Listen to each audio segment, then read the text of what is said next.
Okay, well, thank you, Ka, and thank you everybody for being here today. So my talk today is going to be about our work, HyperNova, or more generally, about recent efforts towards designing something called practical zero-knowledge virtual machines. So this talk is going to be broken up into three parts. In the first part, I'll review what a zero-knowledge, succinct, non-interactive argument of knowledge is, or a ZK-SNARK for short. In short, a ZK-SNARK is a powerful cryptographic tool for proving the correctness of a computation without revealing any of the secret inputs. In the second part, I will introduce zero-knowledge virtual machines, or designing zero-knowledge proof systems to prove the entire execution of a virtual machine. Now, I will hopefully convince you that this might solve several scalability issues that we're currently dealing with in the space.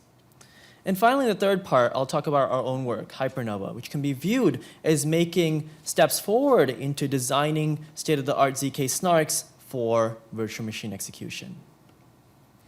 Okay, so let's talk about zero-knowledge SNARKs a little bit more formally. So imagine you have an arbitrary function f represented as a circuit, or just in general, just some object which runs computations. Okay? Now, suppose this function f on input x and some secret input s produces some public output y. Well, what a ZK-SNARK allows you to do is write a short certificate that this function f on these two inputs results in that output y, and this short certificate does not reveal any information about this secret input s. And when I say short, I mean this certificate is independent of the size of the original function f. It can even be constant sized. Okay? Now, it's because of these properties that ZK-SNARKs are quickly becoming adopted in industry due to their ability to enable applications with enhanced privacy and integrity guarantees. Now, in particular, we can imagine that in 2017, Zhang and others designed verifiable private databases where a server could hold on to a fixed database and prove to a client that when they query this database that they're getting indeed a value from this database without revealing any of the other values in this database using the power of ZK-SNARKs. In 2016, Delgnod Lavode and others show that you can improve the public key infrastructure using ZK-SNARKs, where in essence, instead of proving that there exists a chain, or proving the entire chain of certificates from a root certificate to your own certificate, you could just use a ZK-SNARK to prove in zero knowledge that there exists a chain that validates your own certificate. Now, this has privacy guarantees, as you don't have to reveal the entire chain of certificates leading to your own certificate, but also it has efficiency guarantees, where a limited object or device doesn't have to check all of the certificates along the way. It just has to check a single zero-knowledge proof. And finally, perhaps one of the most exciting applications is that ZK-SNARKs enable privacy-preserving blockchains. In 2017, Ben Sasson and others demonstrate that it's possible to use the power of ZK-SNARKs to design blockchains where I can prove to you that the latest block update was done correctly without having to reveal the transactions that were included in this block and who participated in these transactions. And today, it's being used in a cryptocurrency called Zcash to enable privacy-preserving blockchains. Now, it's because of these sorts of applications that blockchains are being quickly adopted in both theory and practice. Or ZK-SNARKs are being adopted quickly in both theory and practice. Okay? And what we're realizing is that in the last 5 years, that we're quickly converging upon a single application. That is designing a ZK-SNARK for the correct execution of an entire virtual machine. And the key benefit of this is scalability. You see, instead of designing a new zero-knowledge proof system for every new application, such as blockchains or verifiable private databases or certificates, instead we can design a single zero-knowledge proof system for the underlying substrate running all of these applications.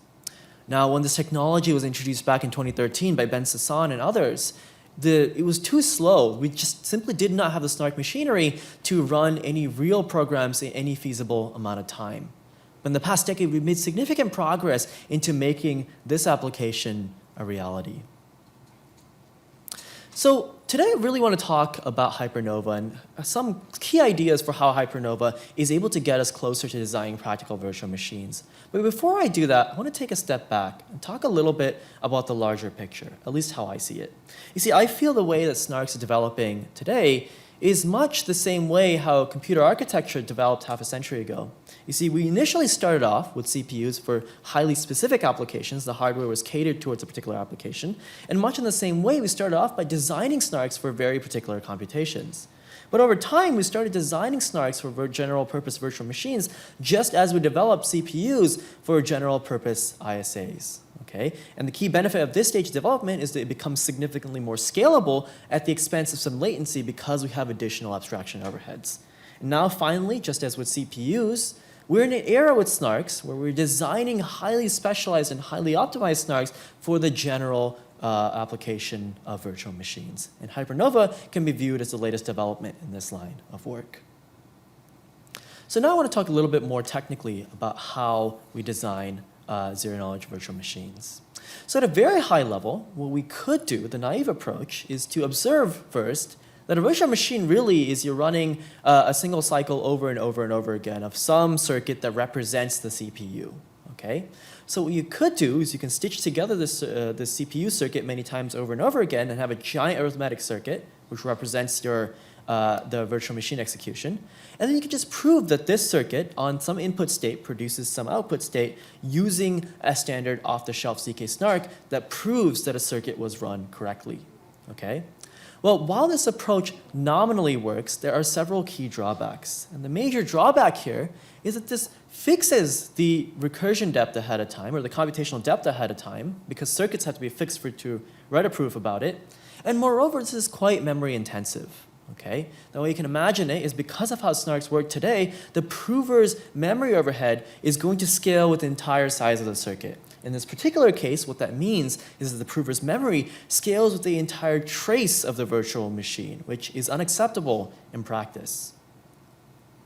So, because of these limitations, many modern approaches to design zero-knowledge virtual machines use a new technique known as incrementally verifiable computation, initially introduced by Valiant back in 2008. Now, the core idea of IVC is that we can design a specialized proof system that allows us to prove a single cycle of the virtual machine, but later very efficiently update it as we continue to cycle the virtual machine to produce a new proof that encompasses all prior steps. Okay? And eventually we'll get a proof for all n steps of the virtual machine. Now, there are two core requirements that make IVC challenging to achieve in practice. The first is that we should be able to increment as many times as we'd like. And the second is that we want to make sure that this proof does not grow in size over time. Okay? And what that affords us is that the final proof, pi n, for the entire virtual machine, is still quite small. It doesn't scale with the total number of recursive steps. And this makes sure that the verification procedure still remains succinct, so we still have a short certificate of the entire virtual machine execution. And also, this enables the prover's memory to only scale with a single cycle. Roughly, this is because it only has to remember the latest proof instead of all the trace for all prior iterations of the virtual machine. So now, before I begin to describe HyperNova's own approach, it would help to first describe Valiant's original approach for achieving IVC. So Valiant's core idea was that, well, in each recursive step, instead of proving the correct execution of just the single function f, how about we prove just a little bit extra? And that little bit extra will contain some additional glue computation, which internally in the circuit runs a snark verifier. Okay? And the snark verifier takes as input a supposed snark proof of I iterations of this function f prime, and then just directly checks it. Okay? Well, now, Valiant's core observation is that, well, we can then just use the snark prover again to write a certificate or signature or proof that this latest iteration of the function f prime was run correctly. So we'll call that proof pi I plus 1. Now let's see what pi I plus 1 attests to. It attests that the latest iteration of f was run correctly, as well as there exists a proof for all prior iterations of f prime. And as such, we have a proof for I plus 1 steps of the function f prime. And in such a way, Valiant has constructed a method for taking a proof of I steps and converting it into a proof of I plus 1 steps in a way that does not grow the size of the proof because of the succinctness property of zero-knowledge proofs. These still remain short certificates over the circuit. Now, while Valiant's approach is incredibly insightful in theory, it still has several major drawbacks in practice. Now, the key drawback here is that we have to represent an entire snark verifier inside an arithmetic circuit. Remember, an arithmetic circuit only has multiplication and addition gates, but snark verifiers have much more complex cryptographic operations, such as elliptic curve operations and group exponentiations and so on and so forth. Okay? And these operations are incredibly expensive to express in a circuit. Now, we'll call the additional overhead to construct the circuit f prime on top of the original function f the recursion overhead. Now, using Valiant's approach, using a standard snark, the recursion overhead will be way too high to be able to use this in practice for any conceivable applications. Okay? So ever since Valiant, we've been trying to design better ways of reducing the recursion overhead so that we can eventually get to a recursive proof system that is amenable to real-world applications. So the core observation in HyperNova, which builds upon a key insight due to Baugrig and Hopwood in 2019, is that instead of directly checking the proof in each step of execution, instead you can compress it into a running proof, which can be checked by the verifier in the end. And our core observation is that this compression step is significantly cheaper to represent in a circuit than having to represent an entire snark verifier. The core idea here is now let's suppose we have two proofs. One proof attests to the latest iteration of the function f prime, so f of zi minus 1 is equal to zi, and another one, we'll assume it's of the same size, attests to all prior I minus 1 iterations of the function f prime. And now, what we design is a black box called fold, which is able to take two such proofs and compress it into a single proof of the same size, okay? Such that checking this single proof, pi I plus 1, is equivalent to checking both prior proofs, okay? So now, effectively, this new proof is of the same size as both the prior proofs, but it attests to I iterations of the function f prime. Okay? And now to complete the recursion cycle, the prover can write a new proof about this latest iteration of the function f prime. So in such a way, we've converted an IVC proof of I steps, which consists of the little pi and the big pi, into an IVC proof of I plus 1 steps, which again consists of the little pi and the big pi. Okay? And now what we show is that folding is significantly cheaper than having to run a snark verifier. In fact, our first work in this line, Nova, effectively does just as much and then validates this experimentally. So Nova, the core idea was that we can take we can design a very efficient language, an arithmetic language or a constraint system to represent these proofs in. And we call that language relaxed R1CS. And what we show is a relaxed R1CS induces a very efficient folding scheme in which the fold procedure only requires a few group operations, which can be very efficiently expressed inside the arithmetic circuit and therefore has a very small recursion overhead in the context of IVC. So then using this folding scheme for relaxed R1CS, we are able to bootstrap it up into building a IVC scheme using this fold procedure. Now, one of the key benefits of Nova is that we have the smallest recursion overhead in the literature that's implemented. Okay? In particular, we have only 10,000 gates to represent this fold procedure. And as a result, we also achieve the smallest prover runtime because the overall recursion overhead is so small in the Nova system. Now, ever since, Nova has been used in quite a few applications, right? And what we're realizing, however, is that there is one key drawback to Nova, which is that because we're fundamentally tied to R1CS, we're limited in the computations we can express efficiently. In essence, R1CS is a quadratic constraint system. That means that to express any computation, we can express that computation, but we might have to require many more constraints to express that computation because you can only at most express quadratic constraints. Okay? Now, the key limitation here is that you can still blow up the difficulty of proving computations if they can't be efficiently expressed using a bunch of quadratic constraints.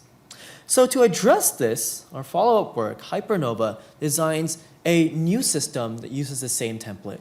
Effectively, what we show is that, well, instead of limiting ourselves to R1CS, which only supports degree 2 constraints, we can instead leverage a new constraint system known as CCS, which supports arbitrary constraints, or arbitrary degree constraints, so degree 3, degree 4, degree 5, and so on and so forth. And what we do is we show that it's still possible to define an efficient folding scheme for these high constraint languages, okay? And the core idea is to use the sum check protocol, which is an incredibly powerful protocol in the literature for the purpose of folding. And then using the same formula as Nova, we're able to bootstrap and build a full-fledged IBC scheme. But this time, we can represent computations in a much more expressive language using high-degree constraints, which for practical purposes might allow us to express computations much more efficiently. So now, I want to pull back up a little bit and demonstrate that, well, Nova and HyperNova are only 2 points in the design space. Ever since we introduced folding back in the spring of 21 and introduced a full implementation, we've seen a significant blow up in this particular approach of using folding schemes for the purpose of designing efficient IBC schemes. And now there's a vast array of folding schemes with different design trade-offs to achieve this particular purpose. And now I want to pull back up again and demonstrate that, well, all of this work in designing efficient folding scheme and designing efficient IBC is all really for the purpose of designing efficient zero-knowledge virtual machines. And every day, we're getting a little bit closer to designing a truly practical virtual machine. Thank you.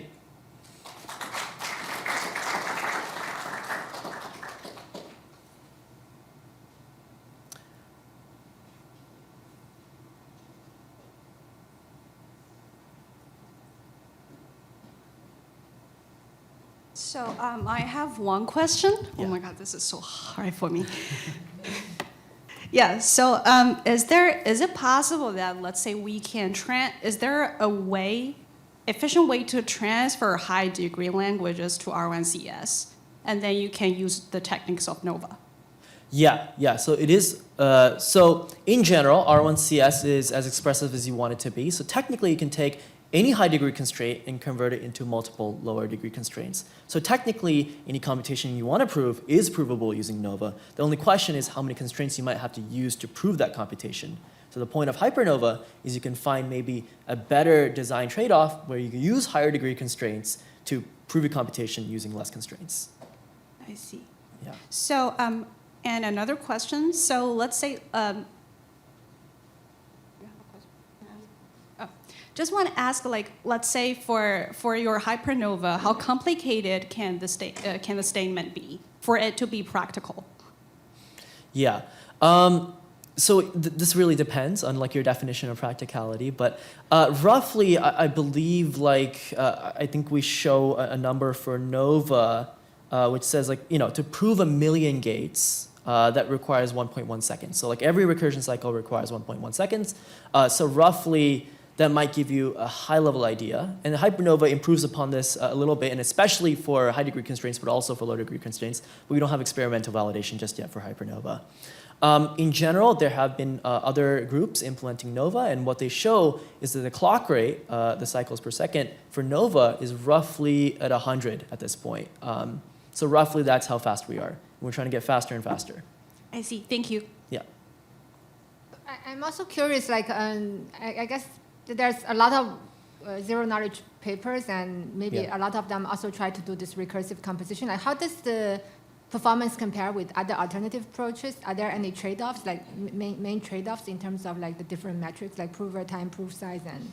Yeah. So roughly at this point, many recursion-based approaches are effectively using the folding approach, right? So the question is how efficient these folding-based schemes are. And right now, it seems that the major trade-offs are questions about how efficiently can you represent your computation in a particular constraint system using the language. I think most constraint systems are now reaching the point of Nova's efficiency, which only has maybe a handful of group elements, maybe a 10K overhead of gate elements, right? But the question of how this might compare to other projects and other protocols is still a large open question because people are still implementing these ideas.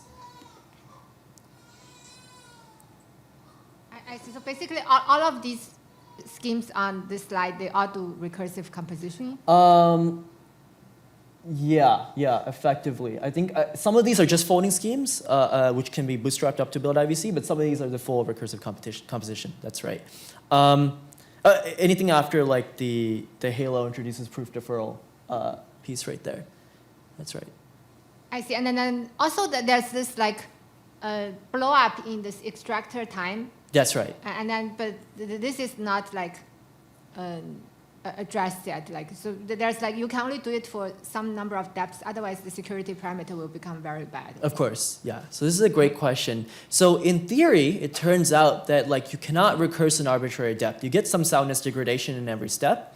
Now, for practical purposes, people sort of assume that, well, there's no known attack on these recursive proof systems, so for now it's okay to do this, but we are actively making also efforts to try to improve this soundness degradation. Now, to answer your question, Elaine, it seems that many new papers are designing new models in which we can prove arbitrary depth recursion. Now, the only question is whether these models are something that we are willing to trust. So there's new variants of random oracle model which you can demonstrate arbitrary depth recursion for. But that is sort of outside of the scope of this talk. So if you only need soundness and you don't need knowledge soundness, is it a problem, or is this only a problem if you need knowledge soundness? So technically it would be, if you need soundness only, it might not be a problem as far as I can tell. Although like the statement you prove is significantly weaker when it's soundness, because you're saying effectively there exists some RAM or some configuration for this virtual machine that outputs this particular output, which is significantly, which is almost always true. You can say that there exists some inputs that like give this particular output, right? But with knowledge soundness, you're saying that you know the particular sequence of inputs it took to produce the output of the virtual machine. All right, thank you. Okay.